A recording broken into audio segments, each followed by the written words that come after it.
everybody, welcome back to Break the Tackle. I am the PEF, here today with the PEF 10 for week number 4. If you're new here, the PEF 10 are simply my top 10 teams going into the week. Let's get started at number 10, and there are a few teams I could have gone here. The 49ers, despite being 3-0, they're just way too injured for me to really put them up here, unfortunately. The Seahawks would be my number 11.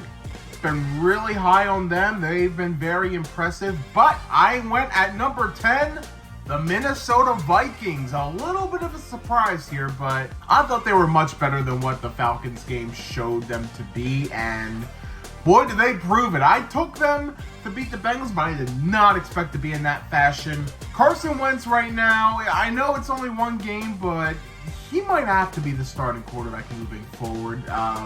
McCarthy has just not been that impressive, and Carson Wentz, he showed something. I think this is the type of team that needs a veteran quarterback as opposed to a young quarterback to succeed. Very impressive showing for both the offense and the defense, especially the defense, I'd say. I truly believe this Minnesota defense can be top 5 in the league, if not better. All I can say is I would hate to be a Steelers fan next week because the Vikings are going to do some damage.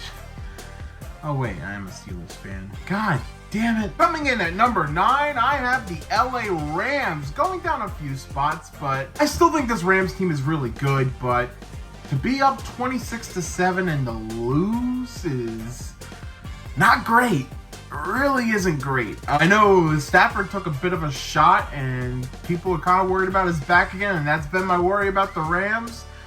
I still want to keep them on this list because I still feel like the Rams are one of the better teams in the league, but a little concerning to lose after being up so much. But in fairness, the Eagles are, spoiler alert, the best team in the league. This Rams team's still great. I'm still very optimistic for the Rams, but I also have a lot of caution with them as well. Give me the Rams at number 9. At number 8, we got the Baltimore Ravens. Yeah, that was a tough loss.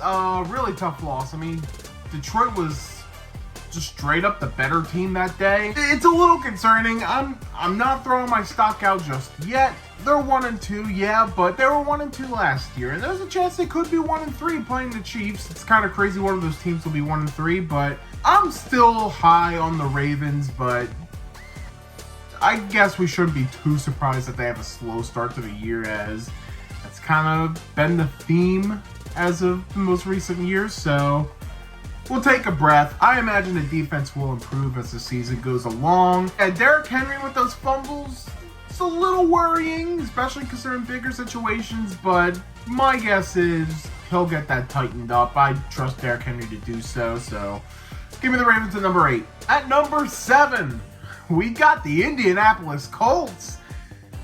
Man, they're definitely the surprise of the league, that's for sure. 3-0 start for the Colts.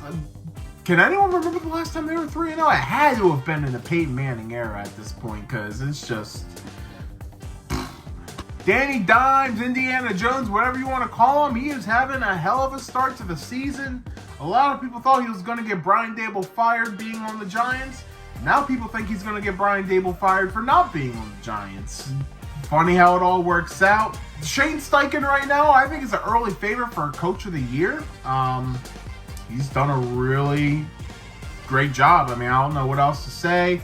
If we keep getting this from the Colts, we might have to truly start taking them seriously. They're at number 7 this week. At number 6, I got the Tampa Bay Buccaneers. They stayed put, 3-0. They got the win over the Jets, but it was getting a little too close for comfort there. Mike Evans is officially going to be out for a few weeks with a hamstring injury. This is actually like the 7th year in a row he has a hamstring injury, which is insane.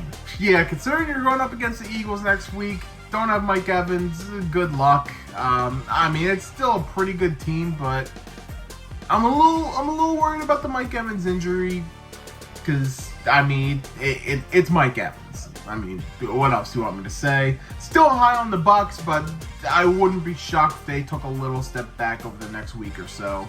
Give me the Bucs at number 6. Halfway through the PEF 10, be sure to give a like, a follow, a subscribe to whatever platform you're watching this on. Now back to the video. At number 5, we got the Detroit Lions, who take a big step up this week. That was an impressive performance by the Lions on Monday Night Football, a game that I really did not expect them to win. Apparently, it's Ben Johnson who? Aaron Glenn who? Like, this team's getting it done. 7 sacks on the Ravens. Wow. An incredible performance by the Lions, to say the least. They're just making stuff happen. This team is uber talented. No one questioned Dan Campbell's cojones, because he's got them.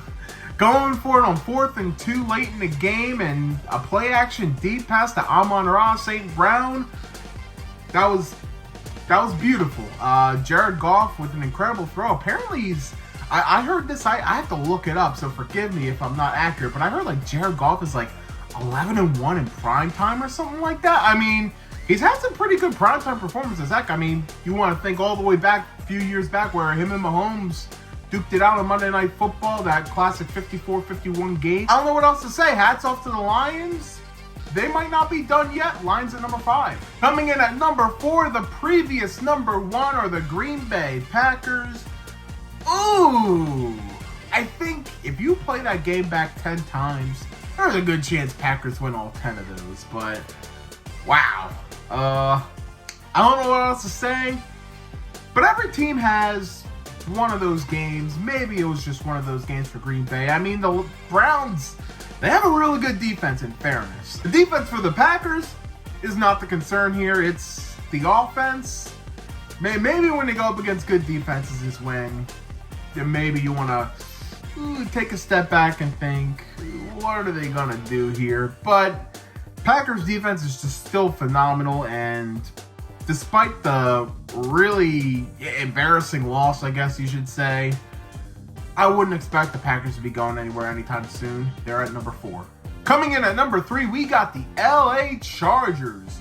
Arguably the most impressive win of the week. I mean, to go up on a short week against the Denver team, and, you know, it was looking a little rough there, but you pull out the victory.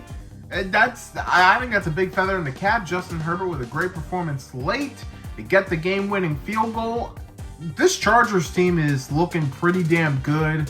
Chargers are probably one of the more impressive teams at the beginning of the year. Hats off to them. They're at number 3. Coming in at number 2, we got the Buffalo Bills. What else to say about the Bills? Josh Allen, plain and simple.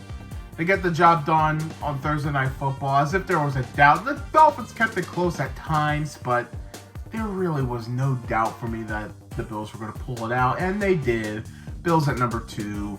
What else am I going to say? And coming in at number 1, back on top, are the reigning, defending Super Bowl champion Philadelphia Eagles.